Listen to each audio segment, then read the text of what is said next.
Welcome, everyone, to the first episode where we're talking about Transformers War for Cybertron. This is for the second season, Earthrise. This is the anime by Rooster Teeth and Netflix. Crazy that it's Rooster Teeth. How far they've come. Wait, this is Rooster Teeth? Yeah. What? It's their logo at the end of the credits. Oh, I never made it to the end of the credits. I just got to Netflix's algorithm is horrible. Wow. Okay, yeah, because like once you get to the credits, it just like goes all the way through. It's like, you want to watch the next episode? I'm like, yes, I do. Yeah. The only time it doesn't like go instantly to the next episode is when I'm watching anime, because you know how animes have that little preview at the end of it. Yeah, that's about it. Like when I'm watching Demon Slayer, I have to automatically skip to the end so I can get to the next episode. Now, the reason why, so a couple of things up top. First off, I'm Brandon C. McClure, and with me is Ben Magnet. Were you about to call me Brittany? I can neither confirm nor deny that I was about to call you Brittany. Oh, man. Well, also hashtag free Brittany. Yeah. Hey, bud. Thank you for doing this with me. I reached out to you because, I figured Sparkz has watched the second season. He didn't have any notes, but we talked a little bit about it. I was a little surprised because he didn't seem that interested, so I was happy to see that. But prior to him doing that, I had thought that it was just you interested in continuing the story, especially after the trailer dropped for the final season, Kingdom. Yeah. And so maybe for the third part, we could get Sparkz in on this to do Kingdom. Hopefully. That'd be nice. We did talk as a show on the Fake Nerd Podcast. We're from the Fake Nerd Podcast. We did talk about this as a show, the first season, which is Siege. Mm-hmm. But for those of you who are coming here blind and have not seen that first part, I'll have Sparkz link it in the description below. But why don't you give your first impressions of what that season was? So Siege. The first season, Siege, was essentially, it was the end of the war on Cybertron, but it was so like the main war between the Autobots and Decepticons was essentially over. The Decepticons have won. The Autobots were reduced from a grand army to just a ragtag team of essentially resistance fighters, just striking at the Decepticons whenever they can, because Megatron essentially owned all of Cybertron, and Optimus was just trying to get he was like, we need to find a way to beat Megatron because he's killing a whole bunch of Autobots left and right. Let's see what else. Well, that's basically it. Basically, the season ends. The season ends with Optimus throwing the Allspark off of Cybertron, dooming his home planet, and the arc goes through. But what I wanted to know specifically is, what did you think? So tell people, what did you think of the first season before we go into what we thought of this season? Okay, yeah. Well, I remember when I first watched the first season, I was really positive on it. I really liked it because one of my favorite eras of, like, I love Transformers flat out. One of my favorite eras of Transformers is the war on Cybertron. Like, one of my favorite games of all time is Transformers War for Cybertron on the Xbox and PS3. And Fall of Cybertron is no slouch either. Oh no, it is definitely not a slouch. But man, did they really mess up that third one. That's not part of the same game series. I don't care what they say. That game is garbage. No, it's not. Yeah, that one's garbage. We only talk about Fall and War. So with that, and with this series being what I thought was going to be set on Cybertron, I was really positive about it. The more I thought about it, the more I talked with you guys, because Brandon, you were kind of lukewarm on it. Sparkz and Ryan weren't super big fans of it. The more I thought about it, the more I understood, but I still highly enjoyed it. Mm-hmm. And I remember when the trailer for season 2, Earthrise, came out, I was like, hardcore hell no, because we're going to talk about it later, but there was a few things that were seen in the trailer that I'm like, nope, this is dumb. Why are they doing this? I hate it. But then after actually watching this, I still enjoy it. I still find enjoyment out of this. And yeah, I like how it. Oh, no, go ahead if you're not done. I was gonna say, I like how this takes the Transformers mythos that we know and love, and kind of twists it in a little. It's not like a big M. Night Shyamalan style twist. It's more of a little. Here's a little bit of a twist to what you remember, but this is something new. Yeah, as you said, I was a little lukewarm on it, like our co-hosts Sparkz and Ryan. But I was still very interested in where it could go, because I could see the potential in the first season. For me, it just didn't quite. go into the fact that maybe Megatron has a point and that Optimus is being a little ridiculous with trying to get the Allspark off of Cybertron. He's over, like he is beyond reason, and Megatron is the one who's like, if you do this, you'll destroy our planet. Yeah. And I was like, it's a good idea to kind of make Megatron the reasonable one in this situation because of their history together, but but they didn't really give me a lot of what that was. I'm not saying that all changed with this season, but I definitely felt more comfortable with some of the things they did in the season. It did get me more interested, especially the episode, which I think is episode 5, which just starts with Megatron and Optimus having a conversation. Yeah. Oh God. Which I thought was great. So one of the things are we like just like diving into it now, or real quickly, full spoilers for Transformers, War for Cybertron, Earthrise. There we go. We'll change the background. There we go. Oh, that's cool. That's actually cool? Really cool. That's rad. I like that a lot.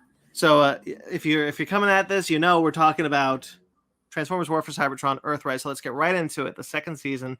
What did you think? Once again, like I said earlier, there was some changes to the Transformers mythos that I actually really enjoyed. And one of the things that really turned me off to the season at first, when we first saw the trailer, how many months ago, was when Galvatron shows up. Oh, sure. So obviously when Galvatron shows up, my mind, because it's called Earthrise, I'm like, oh God, are they going to Earth? Is this, because when they say War for Cybertron, I'm thinking, why isn't this taking place on Cybertron? Mm-hmm. And like when it's really misleading. It's really misleading because it's really just the end of the War for Cybertron. It is. Which was a bummer going into this, going into the first season specifically, because you're looking at it like, oh, I finally get to see the war, but then the second season called Earthrise, we're like, oh, we're already on Earth.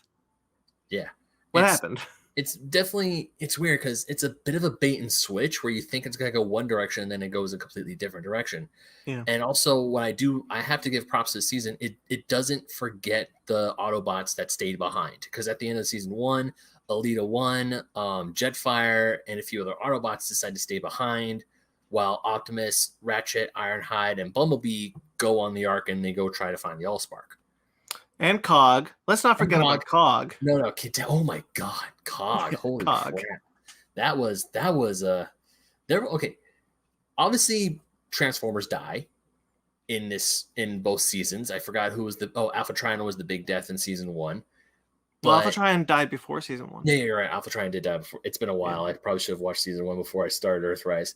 I didn't watch. I just watched Earthrise. But what's fun about this series is that you could blow through it in an afternoon. Oh, you too? Oh, I finished this in like 2 nights in less than an hour or so. Yeah. So. No, well, you're right. You talked about the plot line on Cybertron, and I want to talk about that one first, because a lot of the stuff off of Cybertron is the stuff that I was most interested in, because I didn't care for the stuff that was happening on Cybertron. Okay. I do. When Megatron is on Cybertron, I'm more interested because I like his story where he goes to District 12, Sector 12, Sector 12, and he like tours that facility, and then and you could see how the decision is that like it's weighing on him to shut down that sector in order to take the energon from the Decepticons. And I like that stuff, but the stuff with Alita 1 and Jetfire, that's the weakest part for me in this season. It just doesn't feel like it's necessary anymore. Yeah. Especially once Megatron is off of Cybertron, which happens after the second episode. Yeah, I would definitely agree that the stuff with Alita and Jetfire is the weakest part of the season. I still enjoyed it, but I do agree it's the weakest part of the season. But I feel like it's amplified when they speak with Megatron, because obviously, like you mentioned, Cybertron is running desperate. The Decepticons are running desperately low on energon. They need to figure out what they need It's dying. The Cybertron is dying. Cybertron is dying. So when Shockwave, I love how Shockwave is like, "Hey, I need you to." We need to shut down Sector 12, and Megatron decides to go to Sector 12. And one of the things I kind of really like about Megatron this season is that, I mean, we always knew he was crazy, but you see him going crazy in a way. He's talking to the decapitated head of Ultra Magnus.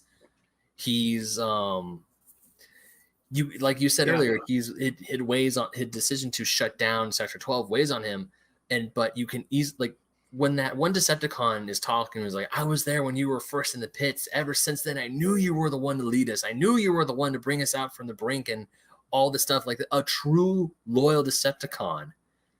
And then Megatron essentially just stabs him in the back and then throws him into one of Shockwave's pods to drain the energon from him. What I think works for me about that stuff, and Megatron in general, I think is coming out of this whole series much stronger than any of the other Transformers, is that you can see that it's not just driven by madness. Mm-hmm. He has gone off the deep end, but he's looking at it like, this is necessary. This is necessary because Optimus made me do this. Optimus made me do this, and he needs to pay. Mm-hmm. And so he's putting all of his anger on Optimus Prime, and I just think that's a really strong character arc for him. But once he leaves Cybertron, I don't, as much as I like Alita, and I'm glad they didn't forget Alita or Jetfire, once he leaves Cybertron, I don't think we have a reason to go back there. No, we don't, because when Megatron leaves Cybertron to go to and find, like, the one thing I did like is that the rescue Decepticons that Alita and Jetfire rescued at the very beginning of the season, I like that too. They come back and they're like, and even a few Decepticons who are watching Megatron kill their brethren essentially in the pit in the Coliseum, they're like, what? This isn't right. Yeah. I mean, yeah, a bunch of them were damaged. Like that one guy had the limp, and Megatron even asks, like, how many of your facility is decrepit and like essentially broken. And even then, it's like a bunch of these Decepticons are like, yo, this isn't like the right thing to do. We shouldn't do that. Yo, Autobots, go that way. I'm gonna look the opposite direction. But even like that one Autobot who gets shot by Chromia, who's just like, wait, don't you remember I helped you to get shot in the face? Oh man, yeah, that's the Decepticon who got shot by Chromia. Oh, yeah. That was brutal. Well, I mean, he deserved it because he was still an asshole. I again, there's a lot of the stuff on like the Decepticon side that I do really enjoy. But I don't think there's much more to say because once again, like I think once we leave Cybertron, we have no reason to go back there. But yeah, definitely. So let's go into, unless you have more to say about that, but let's go into not a whole lot about the Cybertron Optimus stuff. Oh man. So Optimus is, I still don't like his voice actor. I just want to put that out there. I don't think he's good for Optimus. I'm not. I mean, obviously, when he's trying to, I feel like this voice actor is trying to do a somewhat a rendition of Peter Cullen, which is understandable because Peter Cullen is Optimus Prime. We've always known Peter Cullen as Optimus Prime. But even then, like, I don't think you needed Peter Cullen to be Optimus Prime in this one. We've had other Optimuses. Optimus has been a different voice actor ever since. Between G1 and the first movie, Optimus has not been Peter Cullen. Yeah, it was the guy who voiced Optimus Primal in the original airing of Beast Wars, who continued the role of Optimus into Transformers Armada, Cybertron, and all that stuff. Right. So, like, I get that. Yeah, you're right. It wasn't until the movies when Peter Cullen officially came back as Optimus Prime. Yeah, and I get that. That was really cool, and Peter Cullen is a great voice for Optimus Prime. He is my preferred voice for Optimus Prime, but I don't want to come off as saying that I just wish this guy was Peter Cullen. I do think there is room for another interpretation of Optimus Prime, but I just don't think this guy has got it. Yeah. I don't think that this guy is doing, maybe he is doing his best, and I get it's a hard role because it's a really iconic character, but for me, his voice acting is the weakest of them. But I still like Optimus as a character because in this season, Optimus is wrestling with the fact that he just doomed to Cybertron. Yeah, and I think that was a great way to take the character after the first season. I was very happy to see Optimus straight up say, "I was wrong. Yeah, I effed up. We're gonna go find the Allspark, and we're gonna bring it back to Cybertron." Like one of the best scene to me, the best scene in this entire show is the scene in the space bridge after it blows up, and you see Megatron with a spear in his chest. Mm-hmm. That whole, like you said, episode 5 is when they do the start. It was episode 4, episode 5, when they're doing the dialogue, and Megatron's like, "You can just win this war right now and just leave me to die," and then they essentially have a heart to heart because both of them were friends. They had the same ideals for Cybertron, except one went a complete extremist dictator route, and the other went the more diplomatic and essentially democracy route. But that's where that's also where the show confuses me, because Megatronus, Orion Pax, and I did like that callback with Orion, though. Yeah, Megatronus, Orion Pax, and what was the third guy who died? Ultra Magnus. Ultra Magnus. When he, so it is implied that the three of them came out of the pits together. They rose up from the pits together. In the first season, we got hints that the Autobots were the ones that were enslaving the Decepticons. But in this season, they're talking about the Quintessons having enslaved the Transformers, but everyone thinks they're myths. So I'm a little confused at what the history of these Transformers are, because if Megatronus, Optimus, Orion, and Ultra Magnus came up the pits together and rose up with Alpha Trion, then I just don't understand, like, who did they rise up against? Yeah, if everyone thinks the Quintessons are myths. Because I mean, barring this, other, like, air quotes, Transformers lore has Orion Pax as a clerk, as an Autobot clerk in one of the Autobot cities, whereas but him and Megatronus just met up somehow. They started talking ideals and like, hey, this casts, because it was like, there's this book I started reading, but unfortunately never finished, and I got rid of, and I'm bummed about it because I kind of wish I could go back and finish it. Was Transformers Exodus, and it explains how pre-war Cybertron was in a caste system. Like, the second your spark was turned on, it's like, this is your fate, you can't deviate from it. And Megatron was like, F this, and then eventually Orion Pax was like, yeah, F that, I want to do more stuff. And obviously they rise as the leaders. I see that in this. I just don't understand who they rose up against. Because in the first season, it's implied to be the Autobots. In this season, it's implied to be the Quintessons. But both of those don't match with what we've seen. Right. So I'm just a little confused. And maybe it was explained in the first season and I forgot, or it was explained in this season and I didn't catch it. So I'm leaving it up to anybody watching this to please enlighten me. I'd love to be not confused about that. Me too. Speaking of, okay, so is it pronounced Quintessent or Quintason? Because I always said it as the Quintessons. I kind of like Quintason more. Okay. But I've always said Quintessent as well. You're right. Quintason, like the second they said it's a Quintason. Although I have to admit, seeing Quintason or Quintessent, if I go back and forth, I'm sorry. I'm just so used to saying Quintessent that when I hear a new pronunciation, it takes a while for me to get used to the new one. It's like Shang-Chi. Yeah, I get it. Yeah. So when we see the Quintessent, my brain is like, oh, they're going to some good Transformers lore here. Because the last time, I mean, I'm not talking about last night. Let's pretend that doesn't exist. Because the first and last time I ever saw Quintason was in the 1984, the Transformers movie, the animated. What a horrible way to reinterpret the Quintessons. Like, you have this character that has a really cool visual idea. I have all these faces on them, and your idea is like, let's make her a sexy robot girl. Oh, you're talking about last night. I thought you were talking about this one. I was like, I'm talking about the last night. Yeah. Yeah. What a terrible movie. What a horrible movie.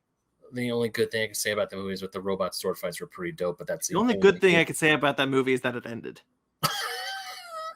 I think that's a better one, yeah. So, anyways, moving away from that garbage bile. Yeah, it is garbage bile. It's garbage bile. It's garbage bile that's in a dumpster fire. That's what it is. Yeah. So, oh man, I think I just created a new thing here. Garbage bile. Is it worse than dumpster fire? We don't know. We do spend. I think we spend too much time with Scorponok. Also, I do agree with that. Yeah. There's a lot of Scorponok is dead. No, he's not. No, it's like, surprise. No, he ain't. He's dead again. Nope. No, he's not. And like, that happens like 3 times throughout multiple episodes. And then they mentioned the Quintessons and how he was created by the Quintessons. Right, and so there goes into my confusion again. The Autobots have met the Quintessons, which most of the Autobots say, I thought they were a myth. And Optimus says, apparently not. Now, Megatron is told, you're acting like a Quintesson. And Megatron says, I would never act like our enslavers. And I'm like, wait, what? Yeah, if there's one thing that this show definitely needs is just a set timeline and who was doing what where. I'm But totally fine if it's like if the Quintessons have had enslaved the Transformers. I like that idea. that I is a just good want idea. some clarity. Speaking of the Quintessons, what did you think about Dexius? Because we actually get a name for the Quintessons. Because before, when you hear the Quintesson or the Quintessons, it was just the one thing with 5 faces. Like We get different voices for each face and different names for each face as well. Yeah. Yeah. And whereas this one was one singular name for the set, Dexius. Yeah. And I kind of dug it. And I love how they only can move forward with an idea if they all vote on it, like the consensus for it. Also, I like the little throwback to the movie, like the original animated movie, where they're like, you would be surprised of what we do to things when we judge innocent. Because in the movie they judge innocent and then they throw you into a vat of Sharkticons. Yeah, I really like what they did with the Quintessons. I thought that was a really fun way to reinterpret them. The fact that they're just completely insane. And then just the honestly horrifying moment when you see him cutting off his other faces. Oh God, yeah. That was wild to me that I saw that.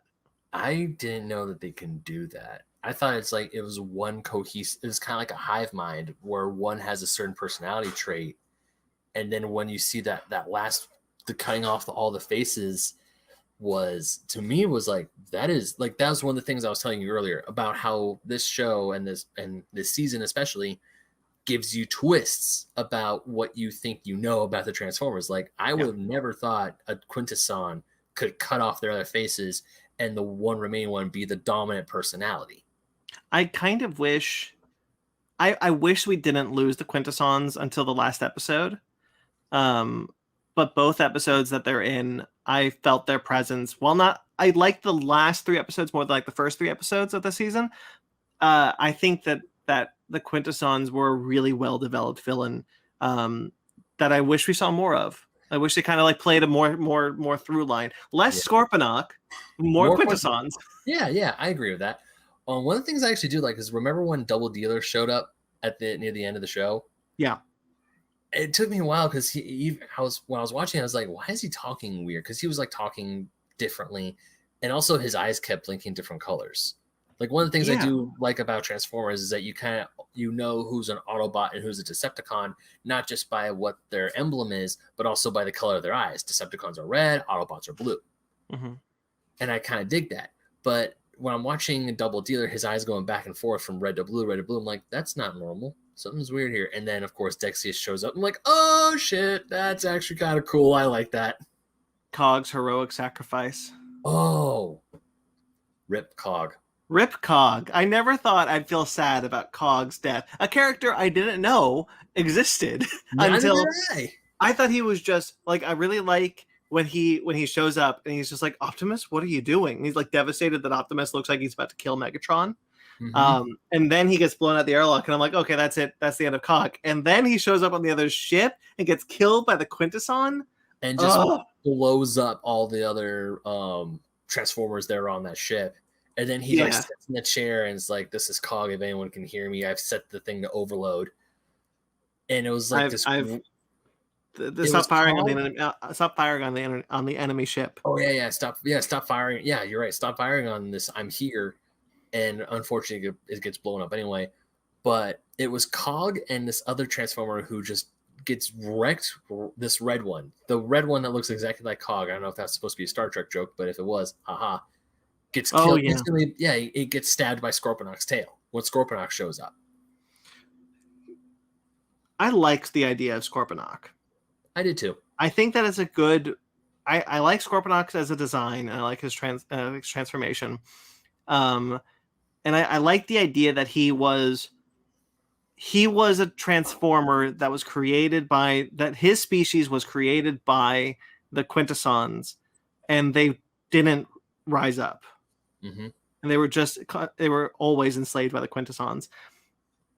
I just wish we got less of him as a character, because he spends 4 episodes. I'm saying liberally 4 episodes just saying, "Oh, betrayers, deceivers, I'll kill Yeah. you all," and I'm just like, okay, enough of this. I'm good. Yeah, he's kind of on a loop, like saying that the Autobots are infection. So I thought, oh, was he trying to stop some plague? This is going doing a super deep cut, but like the swarm or rust or whatever. Or was he on the planet that the station is in? Is like halfway through. Yeah, was he from that planet? Like, I don't know. Yeah, but more something like that. Yeah. Giving more substance to that character would have been nice. If you're just going to do what you did with him, I think it could have been done with him in an episode. Yeah, definitely. I mean, once he did kind of like, I don't want to say his brain clicked, but the second, was it Optimus? Yeah, Optimus. When Optimus says you're acting just like a Quintason, and then Scorpion goes, "You know the Quintasons?" Yeah, it's like, oh, now there's a dialogue here. It's not just I'm going to try and break all of you. Yeah, and I don't think we needed to take 4 episodes to get there. No, there are things that I'm willing to like accept about this season, like Megatron getting to that space bridge very quickly. Whereas we apparently needed the first space bridge to get there in the first place. Also, one of my questions is, how did Megatron know where Optimus was? Is there like Double Dealer told him? Oh, that's right, Double Dealer. Okay. Yeah. It is the getting there so fast that I kind of was like, didn't you just leave?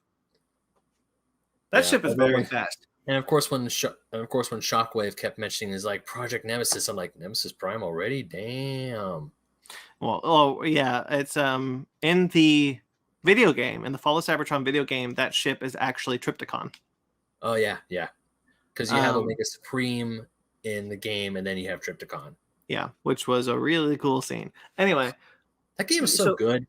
Galvatron, you mentioned Galvatron up top. So Galvatron shows up in this season. Yes. In a way that I thought was really great. I did too, because when the trailer first came out and we see Galvatron, I got pissed because I'm like, okay, no, Megatron becomes Galvatron. You can't have one in this. You can't, because the way I saw it was they were going to put Galvatron as a new character, but seeing Galvatron there and how it's a time travel thing, and also how we get a glimpse of Unicron. I like the Unicron's voice. I love the Unicron's voice. It reminds me a whole lot of Orson Welles back in the movie. But I really like how Galvatron, which I felt was like a big pull for like, watch the season, Galvatron's in it, turned into a more of not really a cameo, but also something that it's like Megatron is talking to his future self that he doesn't realize it yet. And his future self is like, I'm trying to save your ass so I don't have to follow that jerk over there. Well, he's a catalyst for Megatron. He's the one that pushes Megatron kind of over to the other end. He serves the same role that Skylinks serves for Optimus. By the way, can we talk about Skylinks? Because I freaking love him. Let's do it. Yeah, let's talk. I think in order to talk about Skylinks, you have to talk about Galvatron. Because do for Optimus and Megatron's arcs, I think they serve the same purpose. They actually do. Yeah, they really do, and you can definitely see the mentalities between Autobots and Decepticons. Although it was kind of weird because for Skylinks, when he starts talking, I just saw like a space shuttle. Like, you know how like the cockpit half of a space shuttle? It's like, this is so weird. I'm seeing a talking. I can see the emotion. One of the things I do like about Transformers is especially with how they move the eyes and stuff, especially for Optimus, because he has a faceplate. You don't see his mouth. But you can still see what Optimus is feeling. But with Skylinks, it was kind of hard for me to see the emotion because it was a talking space shuttle head with teeth. I think that what has been weird about the season all in all is that the characters still look like human vehicles. They're Gen 1 types, yeah. What I like about the War for Cybertron video game, and we're talking about this video game, it's a great game, and I think it does have some similarities, so I don't think it's unfair to compare them. The designs for them are they look like they're G1 designs, but kind of Cybertronized. You know, they're altered in a way that the robot characters can look recognizably what we know them as, but their vehicle forms are something that wouldn't be on Earth. Exactly. Yeah, that's one of the really one of the coolest things about it, because you see Optimus we know on Earth he transforms into a truck, but on Cybertron he's this weird morphed alien truck. Yeah. But you can still tell in the vehicle form, oh, that's Optimus Prime. Right. And I think this show, I kind of wish that the show incorporated more of that, especially in characters like Skylinks, who just looks like he turns into a space shuttle. Yeah, and I don't know really a whole lot about Skylinks. The most I know about Skylinks is that he was a very important Autobot that showed up somewhere, either in the comics or the show. I just can't remember. There was just a picture of him in this old guidebook I had. Yeah. But besides that, like seeing Skylinks, I'm like, what do you transfer? Because he looked like he's a Lynx, but also he has wings, and then he has a space shuttle for a head. I'm sure he turns into like a space shuttle. I could probably look it up. Probably. I was thinking about it too, but then I was like, I'm almost done. I'm gonna finish the rest of the show tonight. But design wise aside, Skylinks and with Optimus in the Dead universe and Megatron with Galvatron I thought were also very well done scenes. Like Skylinks was banished because he was too he was too arrogant and greedy and prideful. And then like when he says something is like, I have developed power, and Optimus is like, oh, how for trying to go like that? He's like, no, let me explain. Yeah. I've also been humbled by my experience, and I really like Skylinks in this also. I think that he creates a good foil for Optimus, because he is someone who is able to tell Optimus, it's okay. Mm-hmm. You made a mistake and you're trying to fix it. And Optimus has never been told that, because nobody's going to tell him that. He's Optimus Prime. He's the leader. He's the leader of Autobots. No one's going to speak. Like the only person who might have told him that would have been Ultra Magnus, but unfortunately he did. Right. And I think that Optimus needed that in order to kind of come to terms with the fact that, he doomed his planet. Yeah, he feels really bad about it, but he's trying to make it right. And that's the important thing. That is. And I think on Megatron's side with Galvatron is the one telling him, like, you are on a path to be enslaved again, and I'm trying to stop that. Mm-hmm. And I think both their arcs kind of moving them closer to where we see them in the original show, giving them a little bit more depth, even though I don't think the show ends with them. I don't think the show ends leading into G1. I don't think so either. But especially with the cliffhanger at the end of the show. Oh, babe, we'll get there. There's a lot in the season that I really like diving into. With Galvatron, who is able to, and he never reveals who he is. He never reveals his name. He never reveals to Megatron who he is. Which I also really dig. Yeah. And I don't think we've seen the end of him. I think he's coming back. Oh, no. I'm the way I see it, you don't tease someone like Galvatron, and you also, like, we see Unicron. Yeah. We see I think we see Unicron again. Yeah, we see Unicron and we hear Unicron straight up saying, "He's like, you will pay for this act of treason." Mm-hmm. And Megatron like just gets sucked back through his little time warp thing, and I think that's a really neat little Easter egg for what's to come. Galvatron. Galvatron, before he says that, real quickly, Galvatron says to Megatron, there's one last thing that can help us find this. And he shows him the disc that was the main MacGuffin for Beast Machines and Beast Wars. Yeah. That damn golden disc. Great. I don't remember what that disc did in that show. I don't think it matters. I think it's going to be a different thing, but it was kind of cool, like a visual thing. I was like, I remember that. Do you know how long it's been since I last watched Beast Wars? I don't even watch Beast Machines. I just watched Beast Wars because I thought Beast Wars was the cool thing. Beast Machines was good too. They were both really good. I don't disagree that Beast Machines. I don't disagree that Beast Machines was or wasn't good. It's just by the time Beast Machines came out, I wanted Transformers to go back to cars and go away from animals. Yeah, I totally understand that.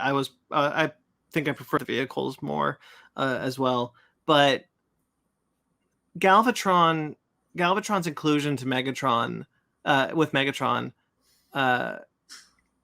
One of the things that I think works so well is that Megatron knows that he can trust him. He doesn't know why, but he knows that he can. Mm-hmm. And he's so afraid of being enslaved again. Megatron is. Oh yeah. Rightfully so. Like, he was in the pits. Like, I think that's true. And if told that, like, you can change this, all you need is the matrix of leadership, I think he'd do anything.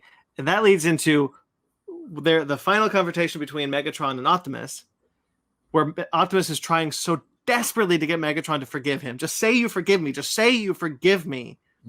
So we can be done with this. So I can be done with this. And then Megatron steals the Matrix of Leadership. Yeah. Holy shit. I never saw that coming. No, that was like when Optimus begs Megatron for his forgiveness. I'm like, what do you have to beg Megatron for forgiveness? It should be the other way around. Well, Optimus wants to be forgiven for taking the Allspark off of Cybertron. Yeah. Like that's at the end of the day, like he is able to come to terms with the fact that he is trying to do right, but he also really wants his best friend to forgive him for it. And at the end of the day, that's who they are. They are still best friends, even though they're mortal enemies at this point. Yeah.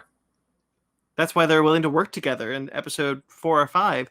When that's one of my favorite scenes, by the way, is when they're hobbling together and they're like, I can't get this thing down, and he's like, no, it's a sound wave, and sound wave's just boop boop boop. Yep. I love that. And like Wheeljack is like, we're healing Decepticons now, and then he's like, just help them, and like you see Wheeljack like soldering a piece of metal to cover Megatron's wound. Yeah. And it's just like, wow. Yeah, I think there's some really strong things in this episode. We did glance over it. I wanted to know, was there more you want to talk about Skylinks and Galvatron? One of the things I love when characters do is like when we see their past and they're arrogant, they're bossy, they're like essentially they're jerks. I love it when you see a character like that, Skylinks, grow wise, be like, admit their mistakes, and then be the mentor to like, even though Skylinks wasn't there for the war, wasn't there fighting, he was banished by Alpha Trion because he wanted the Matrix, and Alpha Trion said no. But the fact with Skylinks and just like talking to Optimus and like, you can use, it's like, look, you messed up, but you can still use the Matrix of Leadership to make it right, and you can get out of the dead universe. Just take me with you. Yeah. And even the sacrifice at the end was like, ooh, I was really hoping Skylinks was going to make it. Me too, but it was a really great sacrifice. It was a good it wasn't a good sacrifice. It was a great sacrifice. I think that what works really well for Optimus in that sequence is that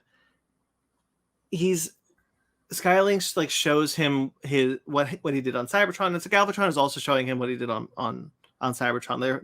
Their past together kind of coming to fruition. I just think that's a really good way to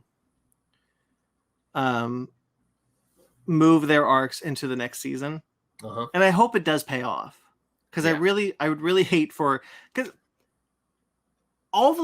not all of the problems, but a lot of the problems that I have with the first season are still in this season. I don't want to say that this season is like, oh my god, they all of a sudden made a masterpiece. I know we've been praising it a lot. They didn't. There were some line deliveries and some line choices that sounded very awkward to me. They also just don't go hard enough on some of the things I would like them to go hard enough on. And again, like I said up top, the Cybertronian stuff is really boring to me. I don't think that stuff works. We spend way too much time there. But I think the season was an improvement, and I was really impressed with it, and I'm excited going into the next season. Yeah. Do we want to do some speculation before we wrap up? Well, I want to talk about the very, very end. Like when both ships, the Nemesis and the Ark, they go through the space bridge, they end up on a solar system, which obviously is planet Earth. They land, and we see a Velociraptor come out of the bush. Wait, let me see if I can grab him. Oh, you got him? Oh, here we go. Dinobot. Oh, you actually got him. That's cool, dude. Yeah. Oh man, how does he? This is his robot form. Oh man. How did did you transform into Dino form or not yet? A couple times now, yeah. Nice. I'm not gonna do it on air. It'll take a while. It will take a while. B, it'll be very bad audio for when this goes up in audio form. But this isn't audio. This will just be video. Oh, okay. Never mind then. Yeah. But here's my step-by-step transforming of Dinobot. No, and yeah, actually, because that figure just recently came out too. Because I was at Frankenson's and they had that figure for sale, and I saw it. And I was like, I really, really want this figure because Dinobot's one of my favorite Maximals. One of the things that I really like about this show, and this is really biased of me, but the fact that we have been able to get some really great figures out of this. not just the original G1 designs for the Autobots and Decepticons, but also I never thought in a million years I'd see a Beast Machine, a Maximal or a Predacon figure again. No, who would buy them? Us 90s kids who grew up with the show? Exactly. But it's so great because now we're getting new toys. I don't think they've released an Optimus Primal yet. But that and Megatron are the two that I want. Yeah. Of course I want Megatron too, because I've always wanted Megatron as a kid because he's a T-Rex. Yeah. And for those of you who don't know, it is a different Megatron. Yeah, not the same Megatron. Not the same one.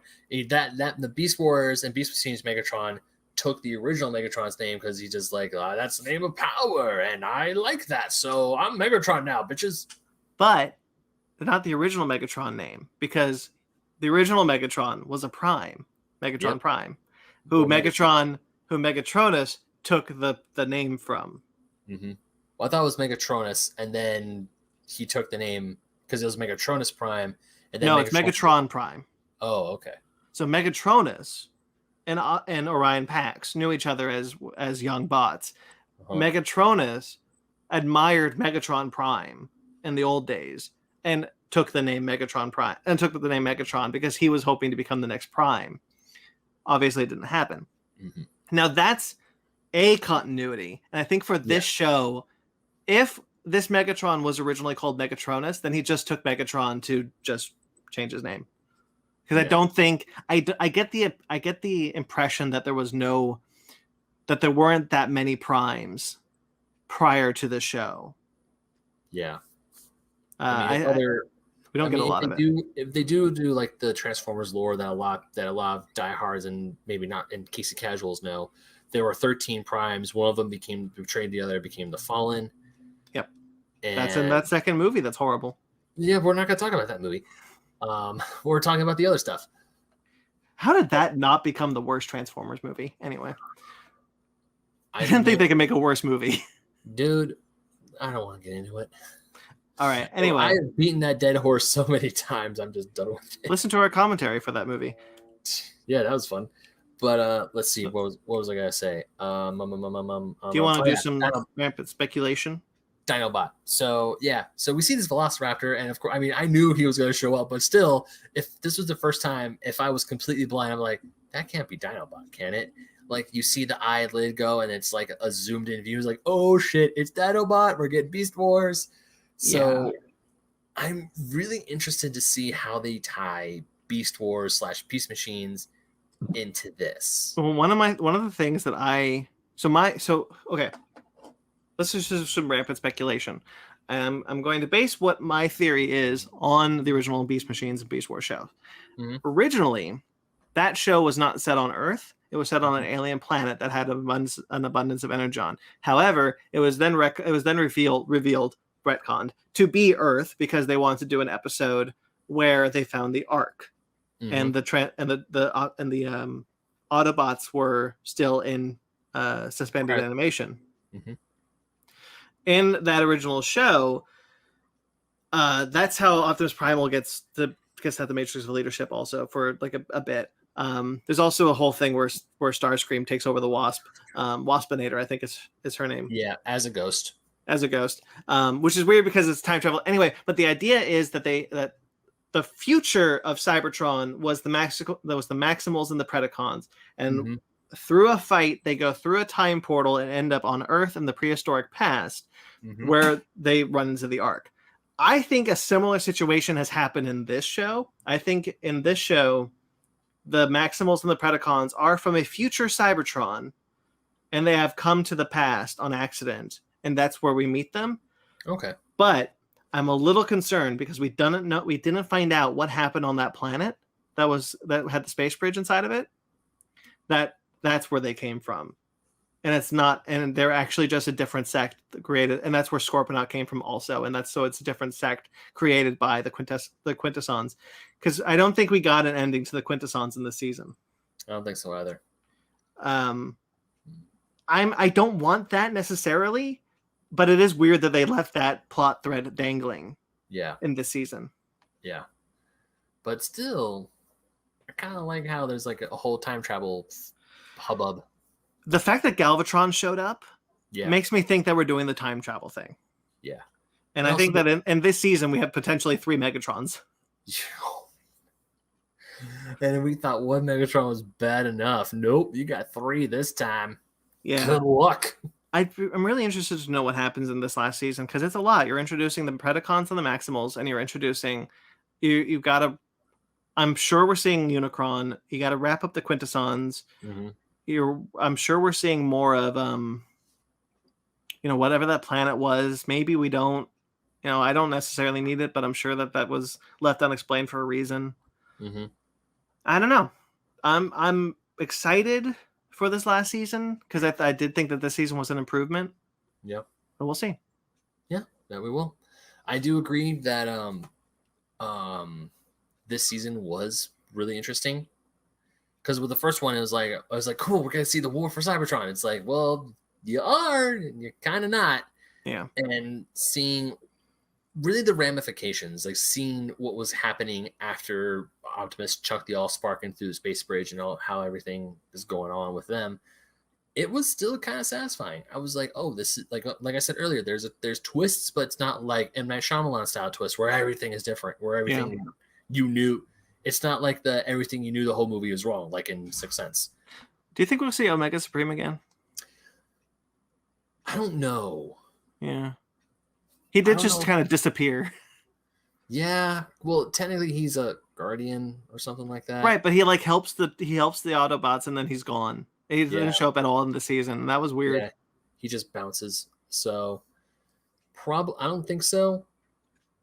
Yeah, I don't think we're gonna see Omega Supreme.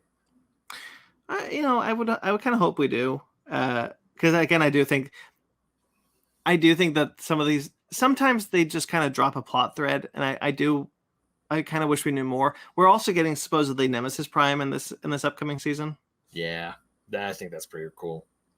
Supposedly through time travel, the same way that Galvatron shows up. Yeah.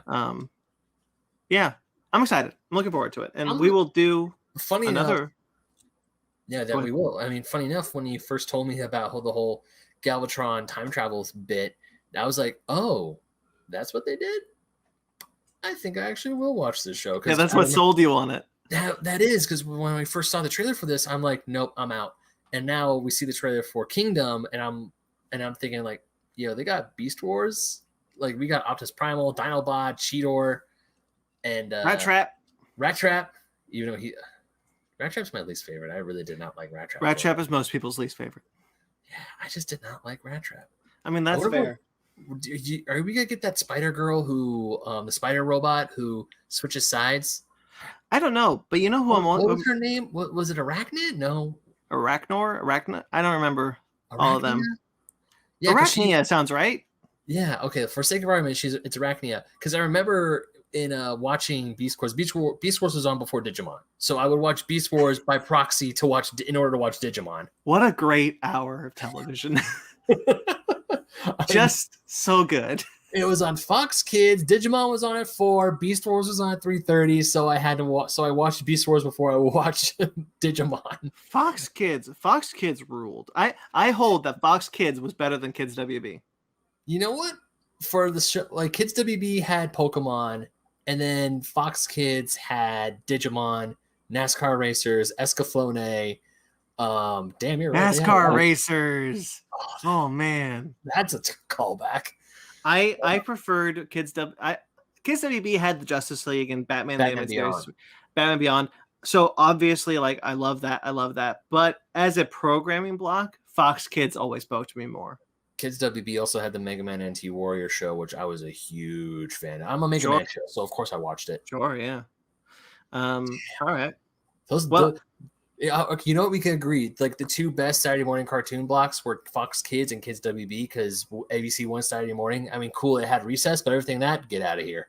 Oh yeah, well, if it didn't have recess, I didn't care. It did have my anime, but yeah, I'm going back to my original point of why we went down that tangent, is because I remember watching the episode where the Maximals capture Arachnia, and then she eventually, I think over the course of 3 episodes, changes sides. Like it looks, if I might be misremembering, but she kind of has a bit of a crush on Optimus Primal as she's watching him lead the Maximals, and then she I'll have to look switches it up. sides.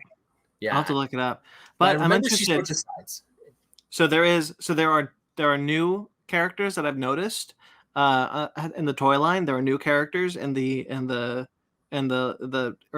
Kingdom toy line. Mhm. And one of them I bought this little guy. I forgot his name. I got it in a box right in here, but it's a skeleton Triceratops. It transforms into a Transformer, obviously. I've never seen this guy before. I don't think he's in the original show, and I'm very curious to know what the hell his deal is. Dude, I think I saw that toy as well, and even I thought, I was like, that looks rad, but Also, he's a Constructicon. oh shit, He can combine with he's a combiner. He can combine with other Transformers. Oh shit. So I'm really curious to know what this guy's deal is, because they're creating new Transformers, which is rad. Mm-hmm. Anyway, just thought that would be cool. I read somewhere that Transformers are just Rubik's Cubes for geeks, and I think that is 100% true. Let's see. I've had this for a couple decades. I have not solved it. Well, you got one side solved, at least. I've had this for a day, and I've transformed it a few times. I think I prefer these. Yeah, me too. I definitely prefer it. I've had this for so many years. I can't do it. I think I've had like a few Rubik's Cubes, and I just can't. It always amazes me when I see people who just like finish a Rubik's Cube in under 10 seconds. I'm like, dude, I can barely. You should watch that documentary on Netflix. Yeah, but I could barely remember what I've had for breakfast in the morning, if I even had breakfast in the morning. Yeah, that's fair. Yeah. Okay, well, it sounds like we're winding down. We're starting to tangent a bit. Yeah. But hey, that was a cool tangent of going down the rabbit hole of Fox Kids and Kids WB. That was a good one. It was. So that could be, you know what? That could be an episode of Animation Station. Talk about our favorite Saturday morning cartoon shows. Oh, favorite Saturday morning cartoon blocks. Or the blocks of a cartoon. Man, hold up, Kids WB did have another ace up their sleeve, and I mean that as a pun because it had Yu-Gi-Oh. Oh, Yu-Gi-Oh was pretty good. Yeah, it was. It had Yu-Gi-Oh, Mucha Lucha. That was Kids WB. Ooh. Oh, I remember that show. I never really cared for that one. Who had Shaolin Monks? Oh, that was Kids WB as well. Who had Jackie Chan Adventures? Kids WB. Okay, I think Kids WB is pulling ahead against Fox Kids. I think, you know what? It depends on what year it is. It definitely depends on what year it is. Oh, okay. But anyway, that will probably be another Animation Station episode. We'll probably have to get the boys on that one, because that's going to be a good one. Let's go down Absolutely. memory lane, kids. Absolutely. That sounds like a whole lot of fun. But the next Animation Station episode, should Sparkz and I not get the episode of Obsidian, Adventure Time, Distant Lands, Special Obsidian out beforehand, will be Transformers, War for Cybertron, Kingdom. Yay. With myself and Ben, as well as probably Sparkz, if he is able to finish it in any sort of time whatsoever. So we will figure that out. But that's it. That's it for this, I think. I think we covered a pretty cool season, and I hope you guys watched it. I hope you guys enjoyed it. I hope you guys enjoyed this. This is Animation Station, our freshman show, created by Sparkz Witty, our co-host on the Fake Nerd podcast, where we discuss animated programs and just animation in general. This is going to be a different series than our other shows, as there will also be upcoming. Oh no! What? You froze for a hot second. You froze. I'm not frozen on my end. No. On my end, you were frozen for a hot second. So I was like, oh, crap. Oh. Well. But it's fine now. Okay. Should I start over? Nah. Okay. Well, I'll start over just in case it's not there. There are going to be other shows on on the Animation Station, such as discussions and what are they called? Video essays. So stay tuned for a lot of that stuff coming to Animation Station. Like I said, Transformers, War for Cybertron, Kingdom is next, or Adventure Time, Distant Lands, Obsidian. Those are in the works, and we'll see which one comes out first. Other than that, you guys can find the rest of the shows if you subscribe to this channel, like this video, subscribe to this channel, and you can check out our other shows such as Fake Nerds Watch, where we just finished all 6 episodes of Loki. Ben? Yeah? Episodes of Loki, do you have anything to say about that? No. Go watch them. I froze again. No, you didn't froze. You were on a roll, so I figured I'd just let you do your thing. Because yeah, we finished Loki. Loki's awesome, and I got in a fight with my mom once, and I won that fight, and then I ended up in this weird building. I don't know why I was there, but I got out. So there's that. It's the TVA. This is a variant. So yes, so all 6 episodes of Loki Fake Nerds Watch are up now. Our next Fake Nerds Watch series. There are 2 actually upcoming. I am working on a new series with a couple of other podcasters that you'll see upcoming for Star Trek Lower Decks. Oh. That is coming up next month, as well as in the same month and possibly the same week is What If? Season 1. Ooh. It's like, what if Tony Stark, or what if that guy was playing Pac-Man instead of Galaga? Oh, no. That will be... Both of those are going to be in the Fake Nerds Watch series instead of the Animation Station series, because we want to keep it consistent with the other MCU and Star Trek shows. There will be more Star Trek Fake Nerds Watch series coming down the pipeline, hopefully. So stay tuned for a lot of that stuff. We got a lot in the works, and we do a lot of stuff here. There's other shows as well, such as the Fake Nerd Book Club, which is currently on hiatus, but you can check out our back catalog of shows that's audio and visual. You can check out Basement Arcade, which new episode should be coming soon. Basement Arcade pause menu. New episode possibly coming soon, Ben. New episode. Unfortunately I had to reschedule because scheduling was being a bitch and a half. But but there is an episode in the works. It is coming soon. When exactly, I cannot say, but trust me when I say it is in the works. And that's it for our video stuff, but you can also check out our audio stuff, such as Confrontation. Confrontation is my show where I talk to podcasters about fandom. I've been getting a lot of really good feedback from that show, and it's been a lot of fun. Hopefully I get more episodes recorded before I run out. Because, spoiler alert, I'm running out. I was about to ask, when's mine? A couple weeks. Okay. Yeah. I just put up an episode with Andy Palastides, sorry. Where you talked about the Great Derelict podcast and fandom. That was a great episode. Highly recommend it. Check that out, Conversation. And of course, I can't forget our mothership show, the show where all these shows come from, the Fake Nerd Podcast. So many shows, so many things stemming from our mothership. It's like a family tree of stuff. Yeah, exactly. And maybe more shows coming, Ben. Wink, wink, wink, wink. I don't know. We'll see. We are in development of a lot of things. I've got a couple cool projects coming up that I'm really excited about that I'll talk about later. But the Fake Nerd Podcast, guys, that's a great show. We go live every Sundays except for this week, which we went up Saturday. And this past week we talked about, what did we talk about? We talked about Snake Eyes, G.I. Joe Origins, the newest G.I. Joe film starring Henry Golding. That's up now. You can check out that. And coming up is Jungle Cruise. Yeah, I don't know if I'm gonna be on. No, I'm not gonna be on that. I'm gonna be gone. Damn it. Oh well. Screw you, Ben. Well, I'm sorry. Jungle Cruise is coming up on the Fake Nerd Podcast. That'll be live. That'll be a live episode, and they go up on audio, so you can always check out where we are. Anyway, that's all we got. That's all the plugs I can think of, unless I forgot anything. But you can find us all at Fake Nerd Podcast on all social medias, fakenerdpodcast.com. You can want to subscribe to our Patreon, where we got a couple of tiers, such as an exclusive shirt that says "Don't be a dick." It's not this one though. It's a different one. It's a variant of "Don't be a dick." I was gonna say, it's like, you have a shirt with my face on it. I do have a shirt with Ben's face on it. Yeah. You can subscribe to that Patreon. That's a $10 tier to get more stuff like that, and hopefully more stuff will be coming to the Patreon as we get further through this pandemic. Things are a little difficult because of the pandemic we're currently still in, but hopefully things kind of smooth out in the coming months. And of course, we got a TeePublic. If you just want to buy this shirt and other shirts, an Animation Station shirt, maybe. Yeah. That's available. This link below. You can find me at BT McClure on Instagram and Twitter. You can find Ben. You can find me transforming and rolling out at BenMaga27 on Instagram and Twitter. And until next time you see us, guys, I was going to say it. Now I can't. Can I still say it? Oh, yeah. Go say it. All right. Until next time you see us, guys, transform and roll out.